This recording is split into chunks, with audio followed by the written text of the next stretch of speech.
ये कहानी है इब्रानियों की, जो मिस्र में 400 सालों से गुलाम थे। यहाँ पर रहकर ये मिस्र के लोगों के लिए काम क्या करते थे। उनके लिए बड़ी बड़ी मूर्तियाँ, महल बनाना इनका काम था, ताकि उनके शहर को खूबसूरत बनाया जा सके। लेकिन यहाँ पर इतना काम करने के बावजूद भी इब्रानी गुलामों के साथ बहुत बुरा सलूक किया जाता था। फिल्म की शुरुआत में हमें एक महल दिखाया जाता है, जहाँ पर एक मीटिंग चल रही थी, क्योंकि सरहद पार इनके दुश्मन हमला करने के लिए तैयार थे। वहाँ का राजा कहता है कि मैं ये नहीं चाहता हमारे दुश्मन हम पर हमला कर दें, इसलिए हमें वहाँ पर जाना होगा और उनका मुकाबला करना होगा। यहाँ पर महल में जो आने वाले कल को बताया करती थी, वो ओरेकल लड़की बताती है, इस जंग में हमारे कमांडर की जान को खतरा होगा और जो उसकी जान को बचाएगा वो इस महल का अगला राजा होगा। यहाँ पर राजा के दो खास आदमी थे, एक तो उसका बेटा और दूसरे का नाम मूसा था, जो राजा की बहन का बेटा था। ये सब अब जंग में चले जाते हैं। एक पल ऐसा आता है कि जब राजा के बेटे की जान को खतरा था, यहाँ पर मूसा ने राजा के बेटे की जान को बचा लिया था। जब ये जंग से वापस महल में आते हैं और राजा को जब ये पता चलता है कि मूसा ने उनके बेटे की जान को बचाया है, तो राजा अब सोचने लगता है, जैसे कि ओरेकल लड़की ने बताया था, कि जो जंग में कमांडर की जान को दूसरा कमांडर बचाएगा वो अगला राजा होगा। राजा अब ये बात करने के लिए अपने पास मूसा को बुलाता है और कहता है कि मैं जानता हूँ तुम आने वाले कल की बातों पर यकीन नहीं करते, और मेरा आने वाला कल मेरे पेशेंट को ये बताती है कि तुम मेरे अगले राजा होगे, पर मैं तुम्हें अपना वारिस कैसे चुनूं? मूसा राजा की बात सुनकर कहता है, शायद आप ठीक कह रहे हैं और मैं आपके बदले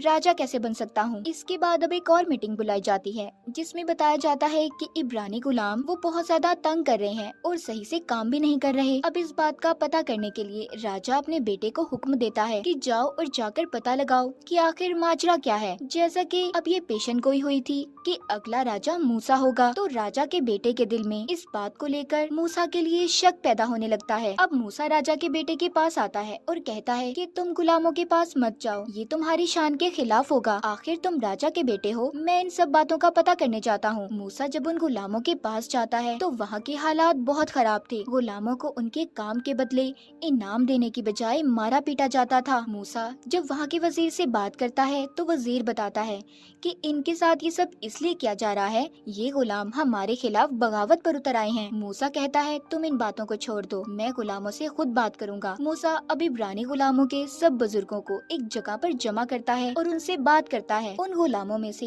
एक बूढ़ा आदमी बोलता है कि हम बस अपने मुल्क वापस कन्नान जाना चाहते हैं। मूसा ये सुनकर कहता है कि तुम जानते हो वो इलाका कितना खतरनाक है, वहाँ पर कितने खतरनाक कबीले के लोग रहते हैं, अगर तुम वहाँ पर गए तो कभी बचकर वापस नहीं आ पाओगे। मूसा उस बूढ़े आदमी से पूछता है कि तुम मुझे बताओ कि तुम्हारा नाम क्या है। वो बूढ़ा आदमी कहता है कि पहले पहले तुम मुझे बताओ, तुम कौन हो। मूसा उन्हें बताता है कि मैं महल से आया हूँ, मेरा नाम मूसा है और मैं राजा की बहन का बेटा हूँ। ये सुनकर सबको न जाने क्या हो जाता है, सब लोग बहुत खुश हो गए थे। अब इस बात के बाद वही बूढ़ा आदमी अपने एक आदमी के जरिए मूसा को अपनी बस्ती में बुलाता है। मूसा जब उसके पास जाता है तो बूढ़ा आदमी इसे अब सारी कहानी सुनाता है। कहता है कि जब तुम पैदा हुए तो उस साल एक पेशेंट गोई प्रेडिक्शन की गई थी कि हमारा मसीहा पैदा होगा जो हमें छुड़ाकर यहाँ से ले जाएगा। उस साल जब महल में इस बात का पता चला तो महल के लोगों ने हर इब्रानी बच्चे को मरवाने का हुक्म दिया। तुम्हारे माँ बाप तुम्हें किसी भी कीमत पर खोना नहीं चाहते थे, इसीलिए उन्होंने तुम्हें एक संदूक में बंद करके नदी में बहा दिया। उस वक्त महल के राजा की बहन उस नदी में नहाया करती थी, वो तुम्हें अपने साथ लेकर महल में चली गई और अपना बेटा बना लिया। तुम असल में इब्रानी हो। मूसा उस बूढ़े आदमी से कहता है, अच्छी कहानी थी, मैं तुम्हारी इस कहानी पर बिल्कुल यकीन नहीं करता। जब वो बूढ़ा आदमी मूसा को ये कहानी सुना रहा था तो उसे दो और आदमी भी सुन लेते हैं और लालच में आकर महल में जाकर सब कुछ वजीर को बता देते हैं। इसी दौरान राजा की हालत भी बिगड़ने लगी थी। राजा की जल्दी मौत हो जाती है। अब नया राजा उसके बेटे को बना दिया गया था, जो मूसा से नफरत करता था और बहुत ही बेरहम जालिम इंसान था। वजीर आकर सारी सच्चाई राजा के बेटे को बताता है, जो उनका नया राजा था, जिसे सुनकर वो काफी हैरान हुआ था। अब तो वो मूसा से और भी नफरत करने लगता है, इसलिए इस चीज का बहाना बनाकर उसने मूसा को महल से निकाल दिया था। मूसा यहाँ से जाने से पहले अपनी असल माँ से भी मिलता है, जो उसको सारी सच्चाई बताती है। इसके बाद मूसा आगे अपने सफर पर निकल गया था, जहाँ पर इंसान का नामो निशान भी नहीं था, थी तो सिर्फ वहाँ पर मौत। जैसे तैसे कर मूसा अभी कबीले के पास पहुँचता है, जहाँ पर वो देखता है कि कुछ लड़कियाँ हैं जो कुएं से पानी भर रही थी। तभी वहाँ पर कुछ आदमी बकरियों के झुंड लेकर आते हैं। वो आकर उन लड़कियों को कुएं से हटा देते हैं और खुद अपनी बकरियों को पानी पिलाने लगे थे। ये देखकर मूसा जब वहाँ पर पानी पीने लगता है तो वो आदमी उसे भी मना करते हैं, मगर मूसा के पास एक बहुत बड़ी तलवार थी, जिसे देखकर वो सभी डर गए थे और वहाँ से चले जाते हैं। जिसके बाद जब वहाँ की लड़कियाँ ये देखती हैं कि मूसा ने उनकी जान को बचाया था, तो वो उसे अपने गांव में खाने की दावत देती हैं। और इस तरह मूसा अब यहीं पर रहने लगा था। उसे एक लड़की से प्यार भी हो जाता है। बहुत जल्दी उनकी शादी भी हो गई थी। मूसा के यहाँ एक बेटा पैदा होता है। यहाँ पर रहते हुए उसे 9 साल बीत चुके थे। वो अब भेड़ बकरियां चराया करता था। एक दिन बहुत तेज तूफान आ जाता है।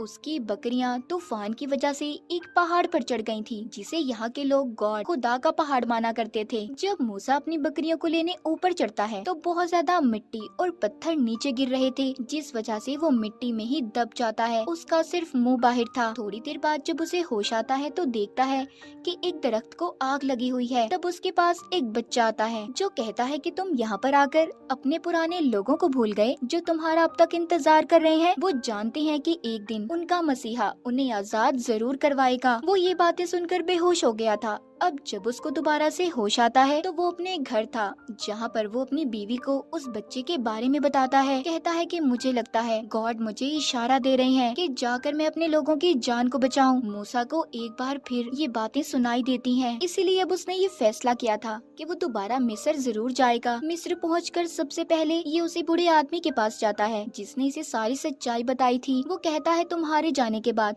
हमारे साथ और भी बुरा सलूक होने लगा है। अब रात को मूसा चुपके से महल के अस्तबल में जाता है, जहाँ पर यहाँ का नया राजा यानी कि राजा का बेटा भी था। मूसा ने पीछे से आकर उसकी गर्दन पर तलवार को रख दिया था। राजा जब देखता है कि ये मूसा है तो वो कहता है तुम्हें जिंदा देखकर खुशी हुई मेरे भाई। मूसा कहता है हाँ, तुम तो चाहते थे ना कि मैं मर जाऊं, पर देखो मैं जिंदा हूँ। वो कहता है कि मैं यहाँ पर इब्रानी गुलामों का हाल देख कर आया हूँ। तुम उनके साथ बहुत बुरा सलूक करते हो। अगर वो तुम्हारे लिए काम करते हैं तो उनकी मेहनत का फल मिलना चाहिए, ना कि मार। इतना कहकर मूसा यहाँ से जाने लगता है। राजा कहता है कि उन लोगों की बातों में मत आओ। मूसा कहता है मैं उन लोगों की बातों में नहीं, बल्कि मुझे तो गॉड खुदा की तरफ से इशारा मिला है कि मैं उनकी मदद करूं। इतना कहकर मूसा वहां से चला गया था। इसके बाद दिखाया जाता है कि महल में एक मीटिंग बुलाई गई थी, जिसमें राजा कहता है कि मेरे पास मूसा आया था। उसने मेरे गले पर तलवार रखकर उन गुलामों को आजाद करने की बात की है, तो अब उसे जिंदा रहने का कोई हक नहीं। वो जहाँ पर भी नजर आए उसे मार दो।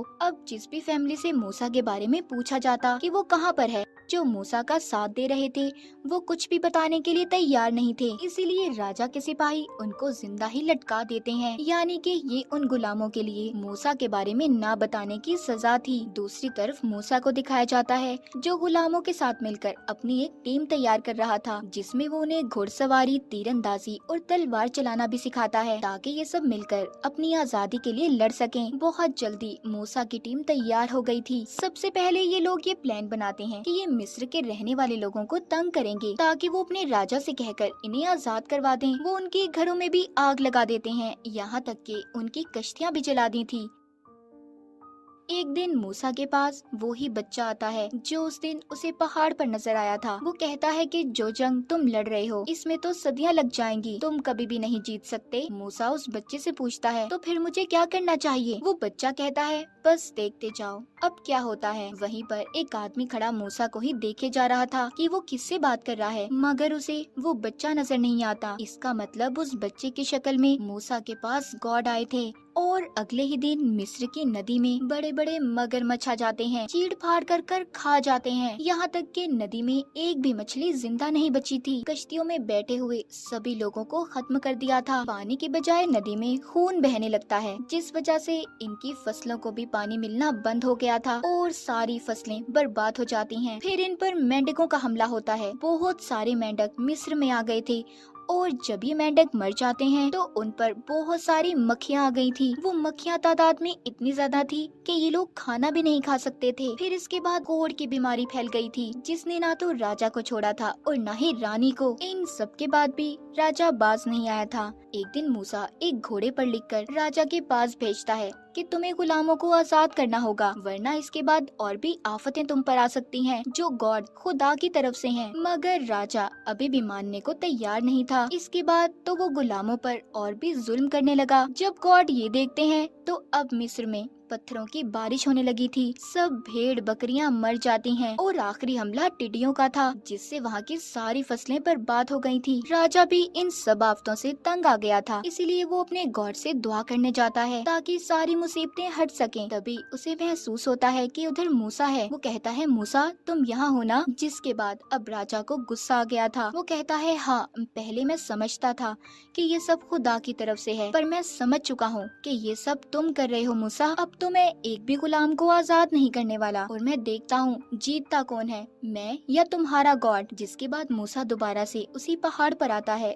जहाँ पर उसे गॉड की शक्ल में बच्चा मिलता था। मूसा कहता है कि अभी भी उसने हमारी बात को नहीं माना। वो गॉड यानी कि वो बच्चा कहता है 400 साल की गुलामी के बाद राजा को सब इब्रानियों को आजाद करना ही होगा, वरना उसे जाकर कह दो कि कल सुबह होते ही मिस्र के सारे बच्चे मर जाएंगे। और हाँ, हमारे लोगों से ये कहना कि वो अपने दरवाजों के आगे एक भेड़ को काट कर उसका खून लगा लें। तभी यहाँ पर जो रात थी वो दिन में बदल जाती है। मूसा राजा के पास आता है और कहता है कि कल रात से पहले पहले तुम्हें सब गुलामों को आजाद करना होगा, वरना यहाँ पर जितने भी बच्चे हैं सब मारे जाएंगे। जब रात होती है तो एक काली परछाई ने पूरे मिस्र को अपनी लपेट में ले लिया था, जिससे कि मिस्र के सभी बच्चे मर गए थे। सुबह को राजा अपने बेटे की लाश को मूसा के पास लाता है और कहता है कि कैसे गॉड हैं तुम्हारे जिन्होंने हमारे बच्चों को मार दिया, जाओ निकल जाओ सब यहाँ से। उसने आखिरकार हार मानकर सभी गुलामों को आजाद कर दिया था। मूसा अपने लोगों को लेकर उनके मुल्क की तरफ रवाना होता है, मगर कुछ देर के बाद महल में जाकर राजा को ये एहसास हुआ था कि उसे उन्हें ऐसे छोड़ना नहीं चाहिए था। इसीलिए अब वो अपने साथ 4000 लोगों को लेकर उनका पीछा करता है। हालांकि वो मूसा से अभी 4 दिन पीछे की दूरी पर था, लेकिन उसके पास घोड़े थे, इसीलिए वो उन तक जल्दी पहुंच जाता है। उधर मूसा को भी ये बात पता चल गई थी कि उनके पीछे मिस्र का राजा आ रहा है, इसीलिए वो अपने लोगों को पहाड़ के रास्ते से जाने का कहता है, क्योंकि वो जानता था कि राजा के घोड़े इस रास्ते पर नहीं चल सकते। और होता भी ऐसा ही है। जब राजा के घोड़े उस रास्ते से गुजर रहे थे तो घोड़ों के पांव फिसलने की वजह से वो खाई में गिर जाते हैं। राजा का बहुत बड़ा नुकसान हुआ था। आखिरकार राजा मूसा तक पहुंच जाता है। अब मूसा के आगे समंदर था। वो फैसला करता है कि वो समंदर को पार करेंगे, जिसका इशारा इसे गॉड की तरफ से मिला था। ये जब अपने लोगों को लेकर आगे बढ़ता है तो समंदर का पानी कम होना शुरू हो गया था और बीच में एक रास्ता बन जाता है, जिससे सभी ने समंदर को पार कर लिया था। जब राजा के लोग भी उस रास्ते पर चलने लगते हैं तो पानी फिर से आना शुरू हो गया था। वो समझ गए थे कि अब उनकी जान को खतरा है। सब पीछे की तरफ भागते हैं, मगर समंदर के पानी ने उन्हें जल्द ही अपने अंदर समा लिया था। सब के सब मारे गए थे सिवाय राजा के। राजा अब बिल्कुल अकेला हो चुका था। वो कुछ भी नहीं कर सकता था। मूसा अपने लोगों को लेकर आगे बढ़ता है। सबसे पहले ये अपने घर जाता है, जिधर उसकी बीवी और बेटा थे। उसे भी अब गॉड पर पूरा यकीन हो चुका था। वो यहाँ से सभी को लेकर कन्नान उनके मुल्क की तरफ रवाना होता है, जहाँ पर वो आजादी से अपनी जिंदगी गुजार सकते थे। कहानी के आखिर में हमें दिखाया जाता है इस सफर में मूसा के साथ वो बच्चा भी था, जो गॉड के रूप में इसके पास आया करता था। और इसी के साथ इस फिल्म की कहानी यहीं पर खत्म हो जाती है।